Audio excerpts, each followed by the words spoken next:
Over 4 decades, Aberdeen has built deep relationships throughout emerging market economies. And each episode of our Emerging Markets Equity podcast is your chance to eavesdrop on an agenda-setting conversation between me, Nick Robinson, and some of our brightest minds, figuring out the opportunities in key emerging markets. Search for the Emerging Markets Equity podcast from Aberdeen. That's ABRDN, wherever you get your podcasts. Stocks for beginners. Most people aren't long-term investors. We say that we're long-term, right? But we're not long-term, right? We're more like 2-3 weeks, maybe a year. So a person who got in, it's a slight pullback, let me get in, they probably feel bad right now. So it's very important to do your research. It's very important to not make a knee-jerk decision when the stock is down. Sometimes the stock is down for a reason. You might not want to buy it. You might want to see kind of what else is going on. Hi, and welcome back to Stocks for Beginners. I'm Phil Muscatello. There's never been a better time to start investing. No matter who you are or where you come from, the tools are there to start taking your financial life seriously. Joining me today to shed some light on how young African Americans in the finance industry are changing the game is Mario Payne. Hello, Mario. Hey, Phil, how we doing today? Really well, thank you. Mario is a certified financial planner with his own investment firm, Tomes Financial. And in February, he also launched the first black-owned AI-powered ETF on the New York Stock Exchange. So, before we get started talking about all those details, tell us about your background and how you ended up and arrived in the finance industry. Wow, so that's a good question. First and foremost, Phil, you have a great radio voice. I don't know if anybody's told you that before, but it's like the Quiet Storm with Phil, right? But, it's because I've been inspired by Al, Marvin, and Curtis. Okay, there we go. So from a finance standpoint, I'm born and raised in Cincinnati. So I'm from Cincinnati originally. Went to college. When I was in college, I interned for a Fortune 500 company. That Fortune 500 company hired me out of college. Once I got out of college, though, great rocking and rolling, they had me on assignment to basically save them money, which I did. So it was like a 6-month assignment. I saved the company literally $4.5 million. Now, inflation is out the yin-yang, as we know. But back in 2006, $4.5 million is like $16 to $20 million today, right? So I saved them a lot of money. Philip, don't you know my gift of saving them that money was a pizza party? It wasn't a promotion. It wasn't a raise. It was a pizza party. So I knew then I analyzed their company. I analyzed their books. I found ways for them to make money, how to cut expenses, how to have more revenue. So if I can do that for myself and I can do that for clients and make them money, that's what I want to do. So I started the research. Back in 2006, Google and YouTube was not as prevalent as it is now. So I did some research. I stumbled upon being a financial advisor. And I went through the process of trying to get hired. I interviewed and did applications for 6 different companies. I got hired with Edward Jones in 2007. From 2007 to 2013, I was an employee for Edward Jones, building my book of business, building my practice. And then in 2013, that's when I said, you know what, I can do this for myself. And that's when I launched my firm. So it'll be our 10-year anniversary of having my own firm next year. I'm SEC registered. I'm a fiduciary. I'm a certified financial planner. I got my CFP back in 2012 and just extremely blessed. And you operate out of Florida, I believe, Jacksonville? Yeah, Jacksonville, the financial mecca of the world. It's not, but believe it or not, though, square foot wise, Jacksonville is actually the largest square foot wise city in America. So we do have that to brag about. Tomes, that's the name of your company. What does Tomes stand for? And more importantly, what does it mean for you? Yeah, great question. So when I started my practice back in 2013, it was actually called MJP Financial because, you know, my name is Mario Joseph Payne, right? So I got it's my firm, right? But, and of course, when I started my practice, I had a couple hundred clients. You know, my staff wasn't as big as it is now. You know, we have a pretty large staff today.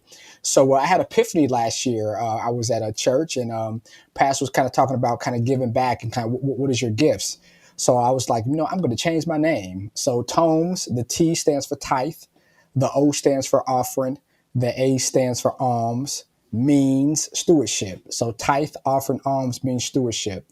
So the thought process is, if I'm being a steward of your money, if I'm having your money grow, if I'm maximizing your gains, minimizing your losses, then of course you should make more money. If you're able to make more money, then if you're a believer, will be tithing more, be offering more. You'd have more money so you can give your gifts that the Lord gave you in different ways as well, and you're being a steward. So that's where I came up with the name. And do you find that is a process that it works, that actually trying to help other people helps you in terms of maximising your own returns as well? I mean, that sounds awful, actually, saying it that way, because it sounds like you're doing it for selfish reasons, but I don't mean it that way. Well, I mean, any financial advisor would not be telling you the truth if they said that they were investing the client's money or got into this business not to make money. So definitely, yes, it's great. You're able to provide for your family. I've been able to do things that as a financial advisor, that if I worked in other career paths, I would not be able to do financially. So it's definitely a blessing to be compensated. But going to sleep at night, knowing that you did what's right for the client. I'm a fiduciary. So we have to do what's right for the client. We have to put the client's interests at heart. And then for my soul, from a Christian standpoint, I definitely think I'll be rewarded when it's all said and done. So I don't know if you could put a price on it, but definitely it's awesome. I'm in a position to help people, and Lord willing, I'll continue to help people as long as I can. So let's get back onto underserved communities in the United States. And I was shocked when one of my guests told me how difficult it is just even for people to open a bank account if they don't have a great deal of money. This must be a real hurdle for people trying to get even the most basic start in financial education and financial growth. Yeah, that's interesting. So individuals, go through time periods of their life, good and bad, right? So if a person, got into some legal trouble, got into some financial trouble. So you think about when I was in college.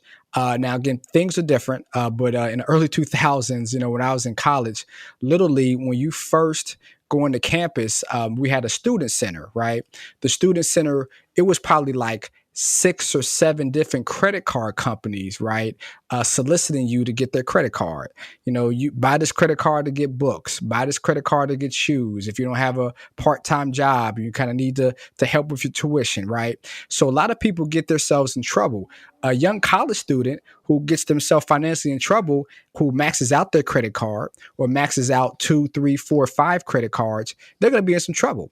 So then when it comes to getting a loan, when it comes to trying to open up a business, when it comes to trying to buy a house, even buy their first car, if they have financial trouble because of things they've done in the past, it's going to hurt them. They might not be able to open up that bank account with a bank because they've seen them delinquent. Some individuals go through bankruptcy, right? So it doesn't mean that a person is a bad person. It's just that they made a financial mistake. And that's why it's great now we have so many outlets of financial literacy. We have podcasts like yourself. We have other podcasts. We have YouTube. Now with YouTube is some fluff as well. So you just want to do your research on who's telling you good advice and bad advice. But definitely it's resources out there that's going to help a person make those types of decisions in a positive way. So that if they did get themselves in financial trouble, they don't get themselves in more financial trouble by doing the wrong thing. And they're also often starting on the wrong foot with the student debt as well, on top of these credit cards and things that they're, you're suddenly grown up, you're out of home, and you want to have everything, don't you? Yeah. And, student debt, that's like a silent assassin. So for me, I was in the military. So when I was in school, not all, because I was Army Reserve, I was in active duty Army, but about 65 to 70% of my school was paid for through the military.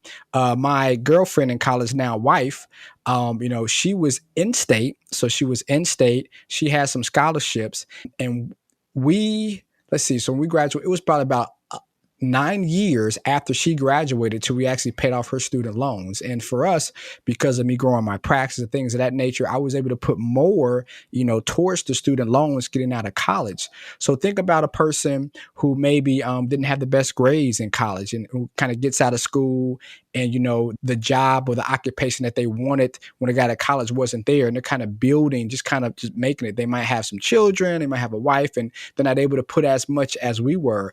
That might strap you for years. You have some people that, they can be 50, 60 years old, still paying their college debt. Think about doctors. Doctors make a nice amount of money depending on if they're surgeons or not surgeons.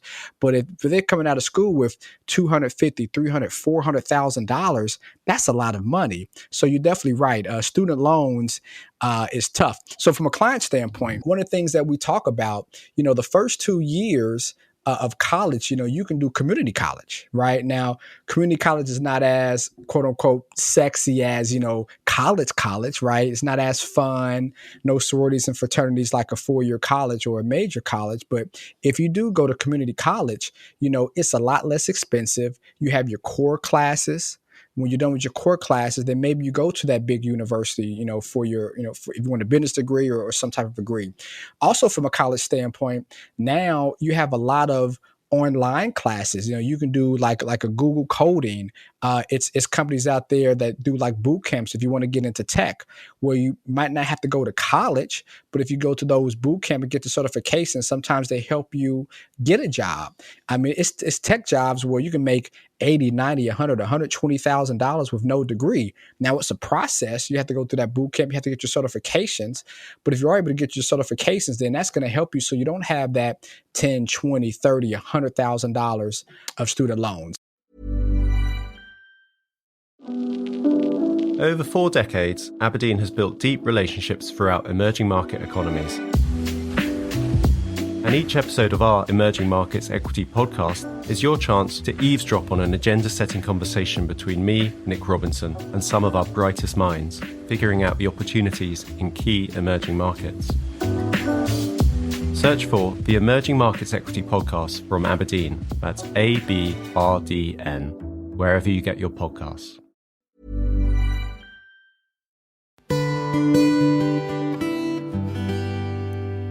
Let's turn to Let Bob. Is that the correct name? Let Bob. Yep. Let Bob, yes. Let Bob, yes. Yep. And I'm just taking this straight from the website where it says the median net worth for black households is currently $24,000 compared to $188,000 for white households, according to McKinsey and Company.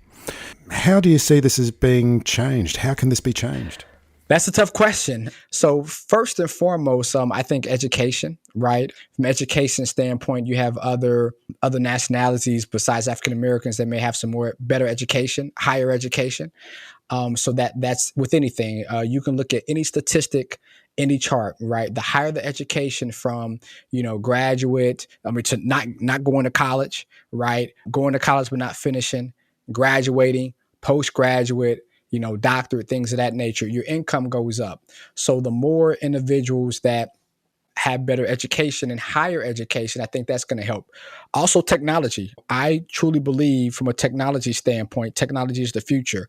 The actual founder, so I'm an investor in Bob, but the actual founder in Bob, he's big on tech. He actually went to an HBCU as well, FAMU, graduated there. Tech is the ultimate game changer. It's the ultimate equalizer. So if you think about it, we talked about earlier, individual coding or doing classes on YouTube, right? So I might not, because of financial reasons, because of background, I might not be able to afford to go to a college. But if I'm able to teach myself how to code, if I'm able to go on YouTube that, is free and learn how to code, if I'm able to get certifications, then, I don't have to spend tens of thousands of hundreds of thousands of dollars in some instances to go to a university. I can teach myself, I can go a crash course. So now by having those certifications, I get hired at a company where I'm coding, making $80, $90, $100,000 a year. So I think that from a technology standpoint, is going to help bridge the wealth gap per se. And then also, to take it a step further, the justice system, how things are set up, it is what it is. More African Americans find themselves in trouble as they are younger. And once they're in the system, it's hard for them to kind of get out. Everybody makes mistakes. Some people get caught, some people don't get caught. But those mistakes that some African Americans make hurt them. So I think if we have some reform with the judicial system, I think that's going to help as well. So those are some few things that I think that'll help kind of bridge from an income standpoint why Caucasian households have a greater income compared to African American households. Well, tell us about Let Bob. What's the whole process, and how does Let Bob work? Yeah, Let Bob is amazing. So we launched our ETF on the market back in February. So the symbol is LETB. So we have things proprietary that we're able to, now, as I take a step back, nobody knows but God the future, right? And of course, past performance does not give you future results, as I put on my fiduciary hat, right? That's And it's right. And always, this is not, we're not trying to sell anything and, yeah, yeah, consult a financial advisor before making any investments. So now we've got all the disclaimers out of the way and yeah. the compliance. Yeah, of course. Yeah, yeah. So, and even with my clients, even though I have my own ETF on the market from a diversification standpoint, all my clients are not in my fund. I mean, that's just, you want to be diversified. However, though, we do have things in place where we're able to not predict, but do a good job of kind of identifying what the market's doing. So if we're able to maximize your gain, so if the market is going up and you're able to take advantage of that in a positive way, that's great. More importantly, from a preservation of capital standpoint, and we are going through that now with the market being down, right? Preserving your capital, if we're able to kind of get you out the market or preserve your capital before the market really goes down, we've done our job. So from an investment standpoint, if you consistently, not all the time, but if you consistently go up when the market's going up and consistently not go down as much when the market goes down, you're going to outperform the market. Definitely this year, you can definitely Google LETB. Everything is transparent. The great thing about having a fund is not, what a person says that they're doing or what their clients are making. It's transparent. We performed very, very, very well compared to the market this year. So the ETF is artificial intelligence, Yes. algorithmic trading. Well, but without, and I know that's proprietary, but just tell us a little bit more about it. Which universe of stocks are you investing in, and how is the capital protected? Yeah, great question. So the benchmark is the Russell. So definitely if you Google, you see our benchmark is the Russell. We look at, all the stocks on the Russell 2000. We have different data that's created to make everything automated, which again, we talk about technology, right? The great game changer, right? Think about a person who is at work, right? If I'm at work, just working a job, providing for my family, it's 10 o'clock, I look at the market and I own a stock, right? The stock is down. And then just like today, right, the market opened up down and then closed the business. It was very, very down, right? So, but if I had something in place from an automation standpoint that kind of triggered and automatically got out, I would have preserved my capital, right? So those are some of the things that we do from an automation standpoint. We're able to have triggers in place so that you're get out, when we see fit from automation standpoint. But then more importantly, we get in when we see fit as well, because it's a two-way street, right? It's great for individuals who sold their investments back in January or back in February. They feel awesome, right? The NASDAQ was down over 30%, Russell down over 30%. On 100 grand, I've saved myself $30,000. I feel so good. But that's only part of the battle, right? When do I get back in? Right? If I wait to get back in till, the market gets back up, I've kind of missed out. I didn't lose any money, but I didn't gain. So if you're able to kind of get out, when things are high and get back in when things are low, then that's kind of the best of both worlds, right? We got it right on the upside. We got it right on the downside. And from an automation standpoint, we're able to kind of do those types of things inside of the ETF. And that's an important thing about investing, because you're kind of implying it, but without saying it, is that psychology plays such a big part, and how you look at the market as today, and we're recording on the 22nd of August. And when you see a day like this, and not only are you seeing a day like this, but you're watching CNBC and you're watching so much news about it and maybe reading online forums, and there's panic in the air. And that's really so important for people to understand that they need to move away from that.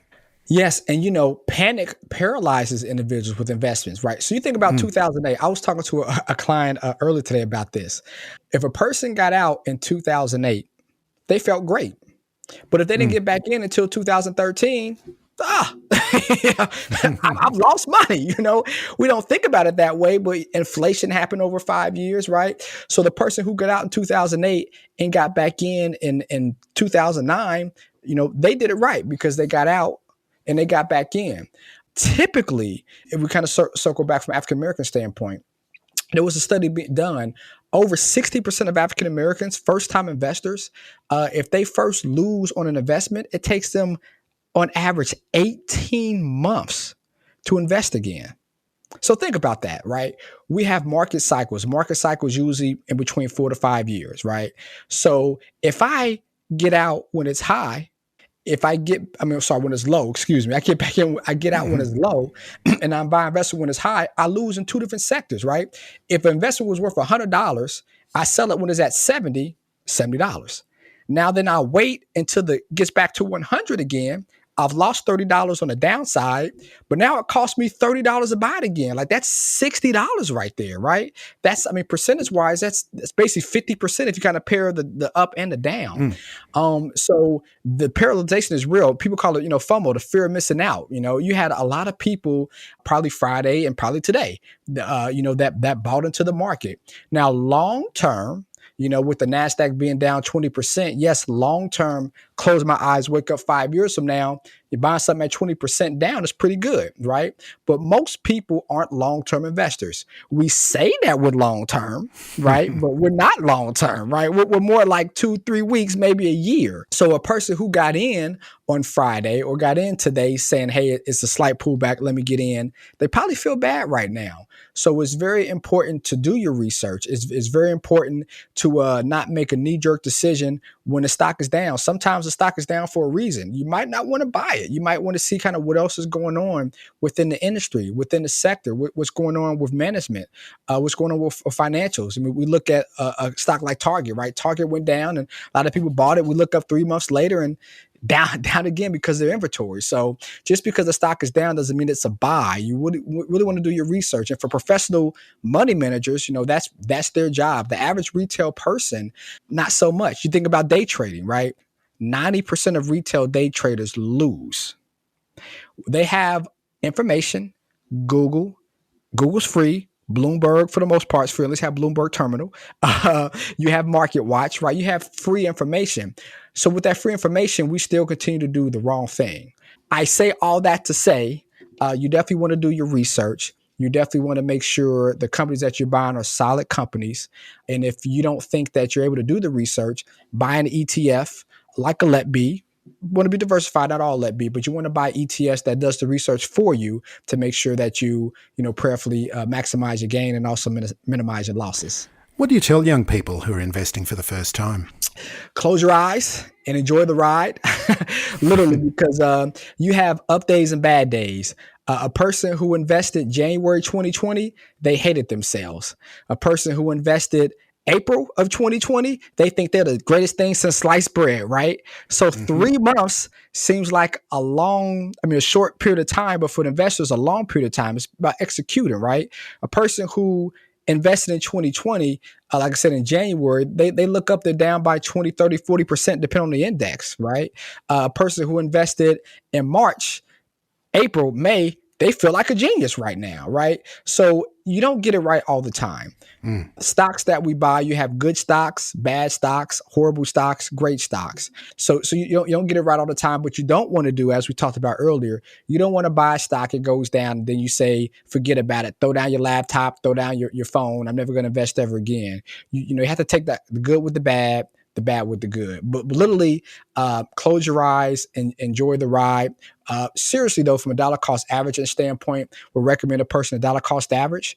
Times like now, right? The market is trimming down from October of last year to now.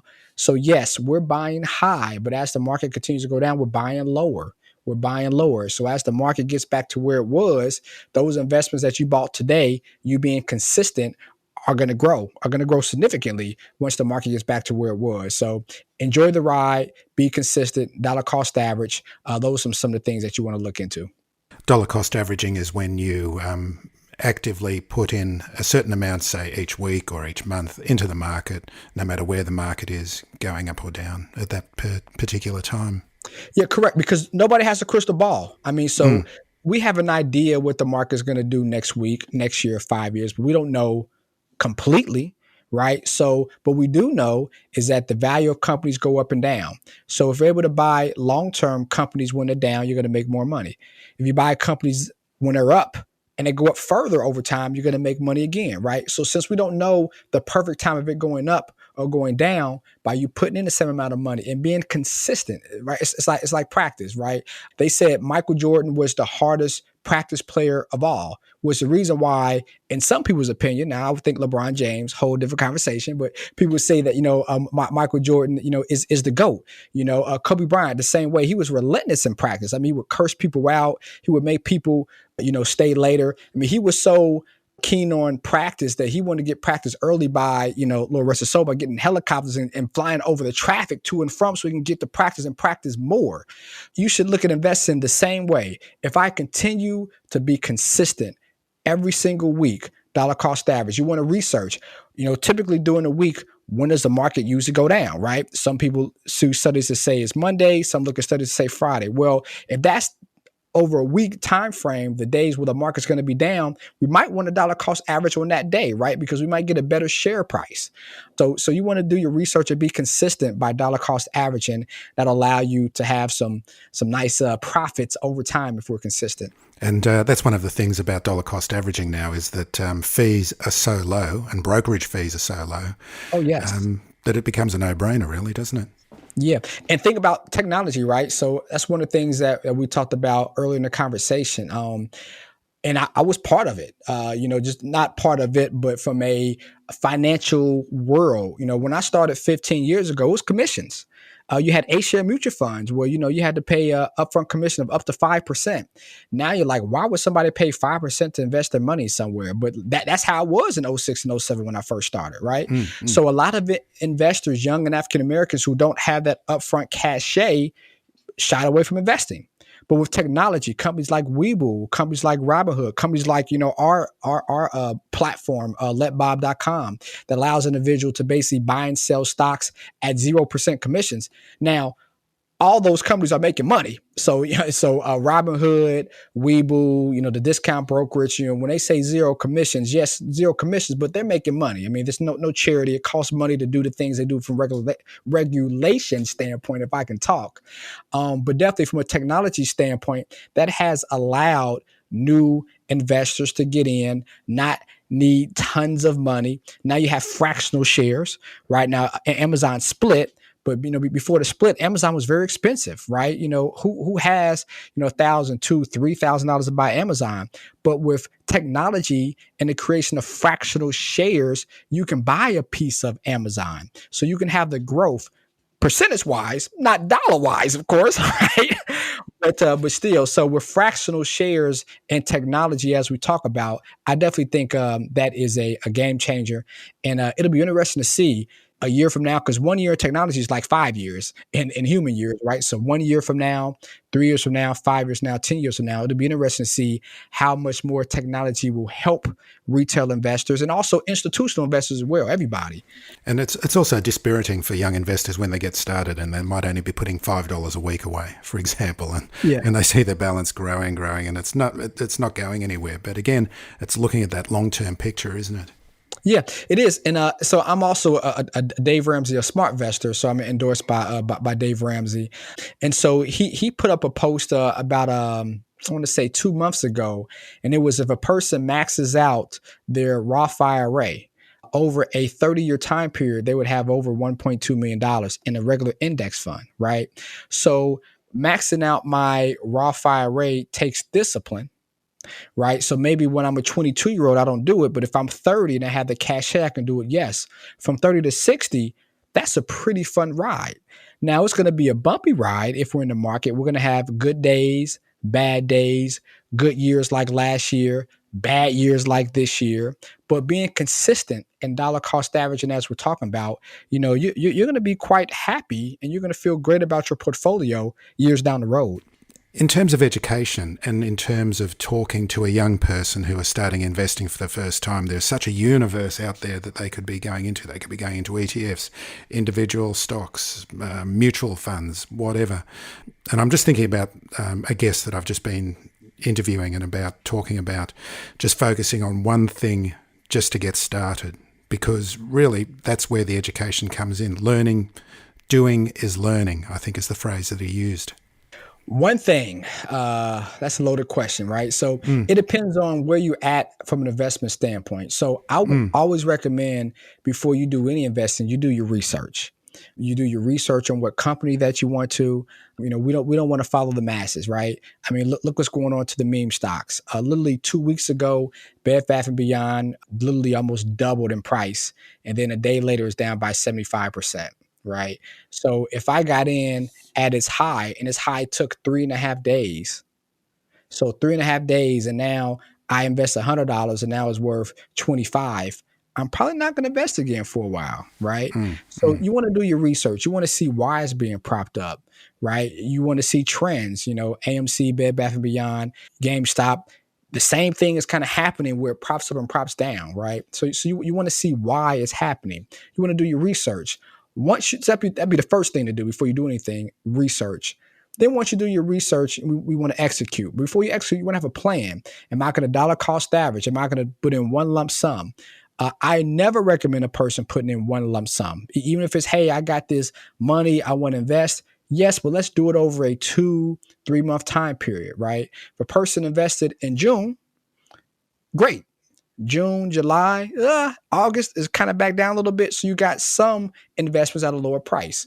So after you do your research, you find a company or the ETF or the fund that you want to invest in, you want to execute. Before you execute, though, you want to come up with a plan. But the first thing you want to do is do a research, because if you don't research, you just invest your money, close your eyes, hope for the best. You're setting yourself up for failure, just to be quite honest. Even an index fund. So yes, over time, an index fund is going to grow. Our ETF is going to grow. But you just want to do your research, though. It's your hard-earned money. And that's part of the educational process, really, isn't it? Educating yourself. Yeah, correct. And I find even when I do research, just a client might say, hey, look at this company. What do you think? The more research and the more I know about that company, the better I feel about that investment, right? So it's been times that I found out about companies by doing research. And so the more you know about something, the better you feel about your decision. So that might not have you make that knee-jerk reaction if it goes down. Or you might, after doing your research, say, I know it's going to go down again because of X, Y, Z, and I invest at that time. Lastly, look at the charting, right? So this is a debate about fundamental analysis, technical analysis. I am on the camp of technical analysis. Technical analysis cannot show you what the stock is going to do in the future, but it does give you a background of how it acted in the past. So with that background, you're able to make an educated decision on how it's going to act when it comes to investing, when to get in, right? Same investment. If it's worth $100, now it's down to 75, same investment, it's better to get in at 75 compared to 100. Doing some technical analysis might allow you to stop and not make the decision to invest at 100. That might make you kind of pare back a little bit, wait a while, and do it at 75. Patience in the market. There's nothing like it, is there? Yeah. Patience is the virtue. So tell listeners how they can find out more about you, and especially your excellent Instagram channel. Yeah, so everybody loves my Instagram. It's a way for me to give a comedic spin on investing. People think investing is this just old art form, just old investing. I just like to be fun, have fun videos. I go different places and talk about a company. So I'm giving research in a fun way. But my Instagram is Thomas Financial. So TOAMS Financial.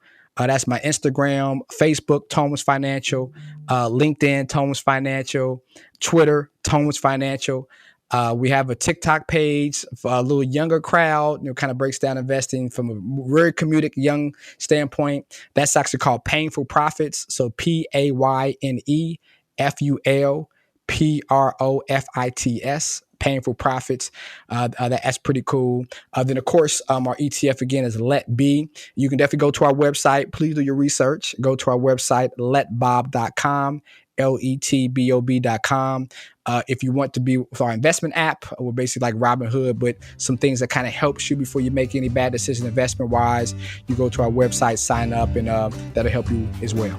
Mario Payne, thank you very much for joining me today. Thank you. Peace, you guys. Have a good one. If you found this podcast helpful, please tell a friend, especially if it's someone who needs to start thinking about investing for their future. You'll be helping them and helping me to keep this show on the road. Stocks for Beginners is for information and educational purposes only. It isn't financial advice, and you shouldn't buy or sell any investments based on what you've heard here. Any opinion or commentary is the view of the speaker only, not Stocks for Beginners. This podcast doesn't replace professional advice regarding your personal financial needs, circumstances, or current situation. And thank you for listening to my podcast. Are you itching for a good story? Laughter among friends, maybe even a mystery or two? Well, you're in luck. Fire Breathing Kittens is a standalone Dungeons & Dragons podcast. Each episode is a separate 3-hour-long story, like a movie for your ears, so you can listen to these adventures in any order you like. So, join us on a real play D&D quest as we solve mysteries, attempt comedic banter, and enjoy friendship. Fire Breathing Kittens podcast. Fantasy, action, mystery, friendship. Over 4 decades, Aberdeen has built deep relationships throughout emerging market economies. And each episode of our Emerging Markets Equity podcast is your chance to eavesdrop on an agenda-setting conversation between me, Nick Robinson, and some of our brightest minds, figuring out the opportunities in key emerging markets. Search for the Emerging Markets Equity podcast from Aberdeen, that's ABRDN, wherever you get your podcasts.